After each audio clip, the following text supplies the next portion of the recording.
Welcome back. I'm so glad you survived your time at sea. Why you would want to go back out there and risk your life again is beyond me, but I'd better set you up for success, and that means teaching you to play Deep Regrets with the new Even Deeper Regrets expansion baked in. There are some differences to the setup, so let's dive right in.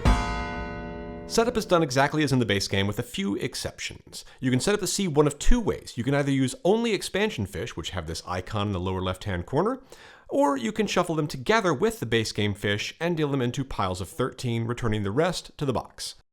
There are two new types of regrets to shuffle in when playing with the expansion: Faint Solace and Even Deeper Regrets. These are shuffled in at a proportion indicated in this chart.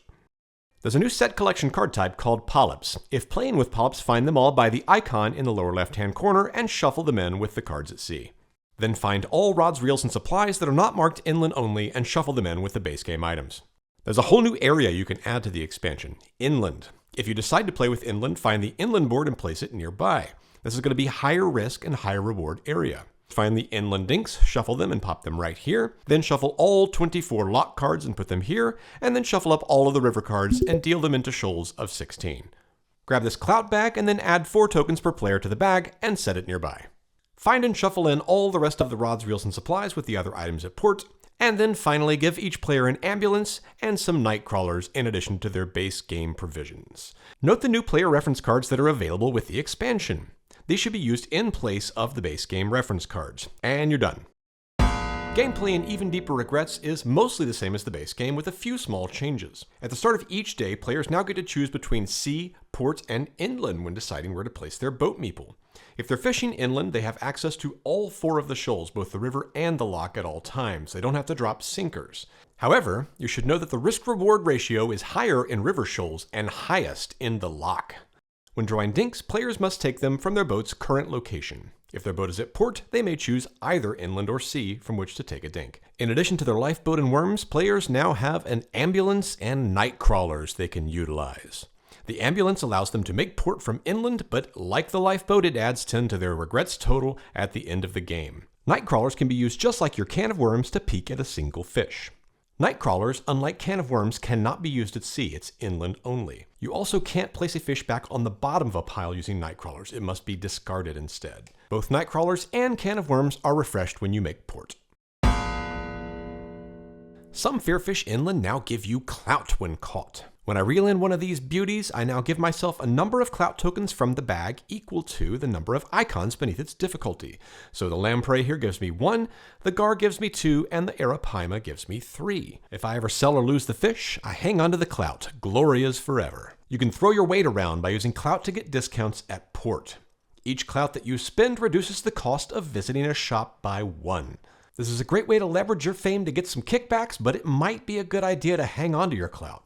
At the end of the game, all players count up their clout. The player or players who have the most clout each get 10 points. The players who have the second most clout get 5 points. All other players are doomed to a life of anonymity and will die forgotten and alone. Polyps are a new type of fish found in all areas of Even Deeper Regrets. When caught, they're displayed face up in front of you, and their value is equal to the total number of polyps in play, plus a card-specific modifier. So if there were 3 polyps in play, this lock polyp would be worth 3 plus 2 for a total of 5. When counting polyps, mounted polyps are also considered to be in play. There are also new fish that have peek abilities. These are easy to spot because they're set on a white background. These abilities trigger immediately when the fish is peeked at, but not when it's revealed normally. These 2 fish might jump right into your boat. This mako shark might also jump right into your boat, but you might not like it as much. Among the new supplies at port are these adorable pets. These friendly fellas sit face up in front of you and provide an ongoing benefit. You can have as many pets as you like, however they are still items and can still be lost to effects that cause you to discard items. Be careful not to lose Poochie overboard. And finally, the wealth of regrets cards in the game is now expanding to include Faint Solace cards, which actually reduce your total regret value by 1. And Even Deeper Regrets cards, which are just very, very difficult burdens to bear. There's also some differences with the way solo mode works in the Even Deeper Regrets expansion. You've got an entirely new sea of fish that you need to catch and catalog using the ocean survey sheet from the base game. But you also now have an inland survey sheet. You need to catch and catalog every creature from the locks and rivers of the inland area as well. And your survey is not complete until you have successfully filled out both sheets. let's jump into the details.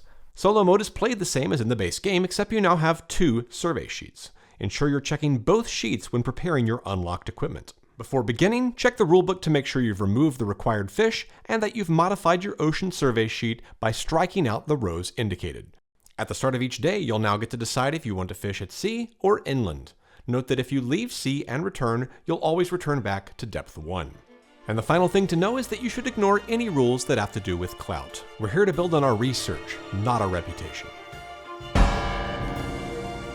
And that is everything you need to know to play with the Even Deeper Regrets expansion.